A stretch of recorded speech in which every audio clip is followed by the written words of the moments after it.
கடகராசியின் குணங்கள பத்தி சொல்லுங்க சார். கடகத்தோட தன்மை. இது வந்து நீர் ராசி. இது காலகரத்துக்கு 4ஆம் வீடு. அதாவது தாய் ஸ்தானத்தை குறிக்கக்கூடியது இது. வீடு, நிலம், வாகனம் இது எல்லாமே 4ஆம் வீடு தான். சரியா?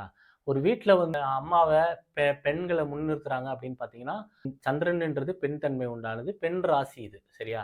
அதனால தான் அவங்களுக்கு வந்து அத முன்னுரிமை குடுக்குறாங்க. உடம்புல உள்ள உற்பத்தி சார்ந்த விஷயங்கள இது குறிக்கும். உதாரணத்துக்கு வந்து இதுல வந்து பார்த்தீங்கன்னா, புனர்பூசம் 4ஆம் பாதம் இருக்கு. சனியோட பூச நட்சத்திரம் 4 பாதம் இருக்கு. ஆயில்யத்தோட 4 பாதம் இருக்கு.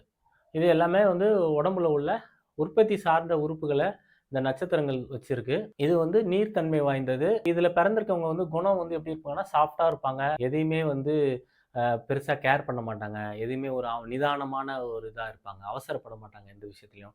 ரொம்ப நிதானமா, சாந்த குணமா இருப்பாங்க இந்த கடக லக்னத்தில பிறந்தவங்க. என்னோட வீடியோ எல்லாருக்கும் பிடிச்சிருக்கும்னு நெனைக்கிறேன். தொடர்ந்து என்னோட வீடியோ பாருங்க, ஷேர் பண்ணுங்க, சப்ஸ்கிரைப் பண்ணுங்க. அப்பதான் நான் போடுற எஃபோர்ட் வந்து உங்களுக்கு ரீச் ஆகும். நன்றி, வணக்கம்.